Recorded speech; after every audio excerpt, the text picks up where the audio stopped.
बिस्मिल्लाहिर्रहमानिर्रहीम। अस्सलाम वालेकुम नाज़रीन, आप यूट्यूब चैनल देख रहे हैं, मैं इमरान ख़ान। पाक फ़ौज और अवाम के बीच में जो एक खलीज पैदा हुई, ये जर्नैलों की सियासत की वजह से हुई। ऐसा नहीं है कि पाकिस्तानी लोग किसी सियासतदान की वजह से या किसी स्टेटमेंट की वजह से या किसी एक शख्स के नज़रिए की वजह से पाकिस्तान की फ़ौज से दूर हो गए, या एक जो खलीज पैदा हुई वो इस वजह से हुई। नहीं, ये नहीं है। वजह यह है कि जर्नैलों ने ऐसी घटिया सियासत की पाकिस्तान में जिसकी वजह से अवाम फ़ौज जैसे इदारे से दूर हो गई। हालांकि ये कुर्बानी भी देते हैं, जाने कुर्बान करते हैं, सरहदों की हिफाजत भी करते हैं, लेकिन इसके बावजूद लोग इनसे दूर हो गए और वो चीज़ें खुल गई जो माजी में कभी नहीं खुली थी कि इनके बेशुमार कारोबार हैं, बहुत सारी और चीज़ें हैं, अपने मफादात हैं। ये चीज़ें कभी नहीं खुली थी। मिसाल के तौर पर ये वज़ीराबाद में ये अहमद बुबक साहब ने एक वीडियो शेयर की है। ये वीडियो देखें आप, इसमें सारी कहानी है। वज़ीराबाद के अंदर मार्का हक के बाद जो है वो एक अजीमुशान रैली निकाली गई और इसमें पाक फ़ौज के साथ इज़हार यकजहती किया गया। इसमें लिखा हुआ है, मार्का हक ने 1 साल मुकम्मल होने पर पाक फ़ौज के साथ इज़हार यकजहती। एक तरफ मरियम नवाज़ का फ़ोटो है, एक तरफ फील्ड मार्शल आसिम मुनीर का फ़ोटो है। तो 5 बंदे यहाँ पे सिविलियन हैं और 5-6 बंदे जो हैं वो यहाँ पे टोटल 10 के करीब बंदे हैं। बाकी जो हैं वो सुथरा पंजाब के वर्कर्स हैं। तो थोड़े से सुथरा पंजाब के वर्कर्स हैं और थोड़े से सिविलियंस हैं। ये 10 लोग रैली निकाल रहे हैं पाक फ़ौज से इज़हार यकजहती के लिए, उस मुल्क में जहाँ पे 25 करोड़ लोग रहते हैं। देखिए ये फ़ौज के साथ क्या हुआ? क्या फ़ौजियों ने कुर्बानी देना बंद कर दी? क्या फ़ौजियों ने अपनी ट्रेनिंग बंद कर दी? क्या इंडिया हमला करेगा तो फ़ौज नहीं लड़ेगी? क्या कोई और हमला करेगा तो फ़ौज जवाब? सारा कुछ तो वैसे ही है।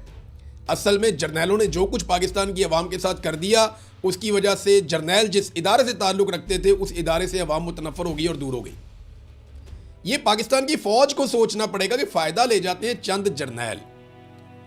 वो अपने घर भर लेते हैं, वो अपने फ़ायदे ले लेते हैं, वो अपने मफादात कमा लेते हैं, वो एक्सटेंशनें ले लेते हैं, वो इस्तिस्ना ले लेते हैं, उनकी मौजें लग जाती हैं, वो पूरी दुनिया में ताल्लुकात बना लेते हैं, उन्हें गिफ्ट भी मिलते हैं।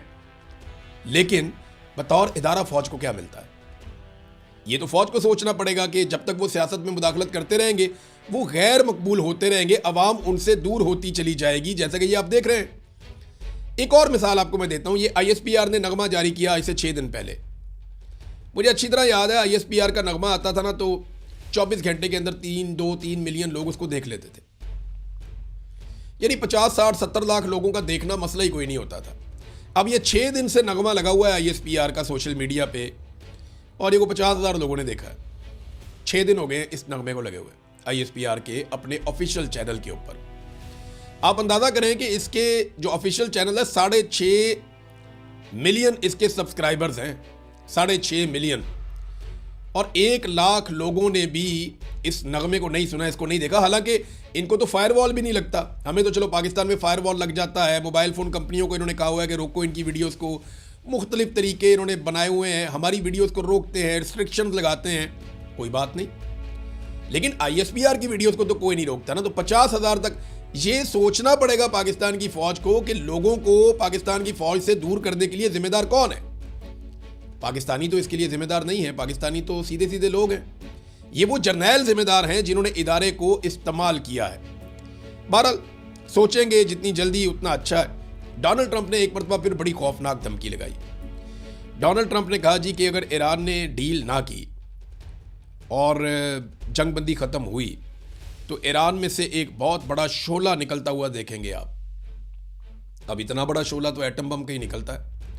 डोनाल्ड ट्रंप हर दूसरे तीसरे दिन ऐसी धमकी लगा देता है जिससे पूरी दुनिया डर जाती है कि पता नहीं डोनाल्ड ट्रंप दुनिया के साथ क्या करने वाला है। वो कैमला हैरिस हैं जो डोनाल्ड ट्रंप के मुकाबले में इलेक्शन लड़ी थी सदारती, उन्होंने अब निकलकर स्टेटमेंट दिए डोनाल्ड ट्रंप के खिलाफ। उन्होंने कहा जी कि इस जंग का सबसे बड़ा बेनिफिशरी कौन है? वो रशिया है।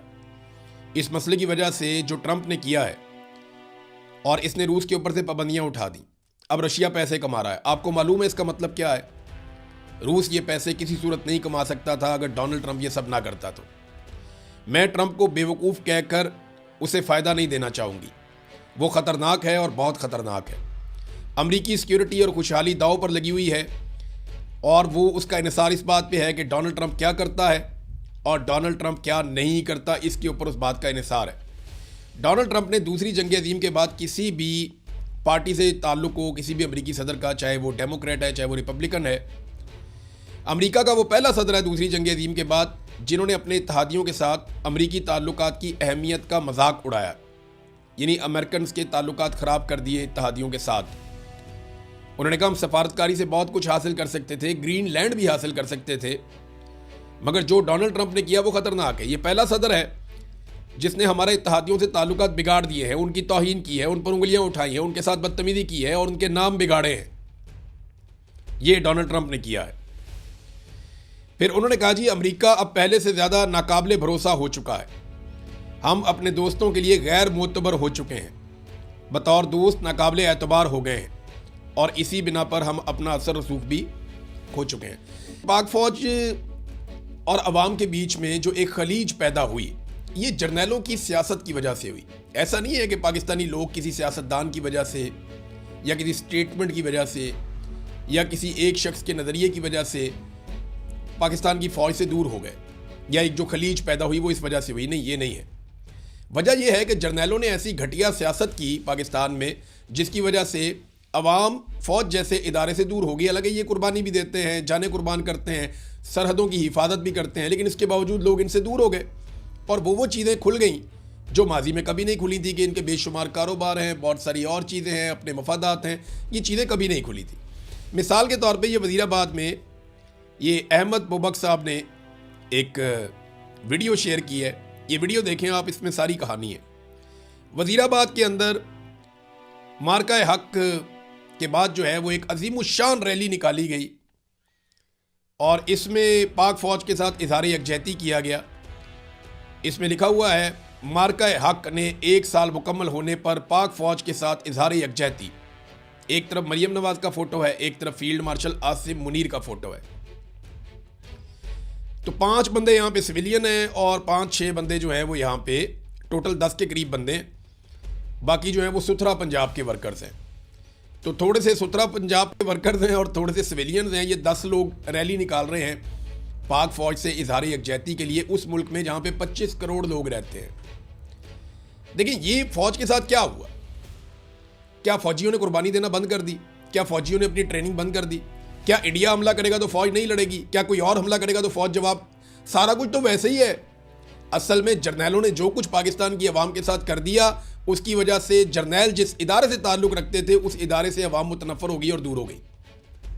ये पाकिस्तान की फ़ौज को सोचना पड़ेगा कि फ़ायदा ले जाते हैं चंद जर्नैल, वो अपने घर भर लेते हैं, वो अपने फ़ायदे ले लेते हैं, वो अपने मफादात कमा लेते हैं, वो एक्सटेंशनें ले लेते हैं, वो इस्तिस्ना ले लेते हैं, उनकी मौजें लग जाती हैं, वो पूरी दुनिया में ताल्लुकात बना लेते हैं, उन्हें गिफ्ट भी मिलते हैं।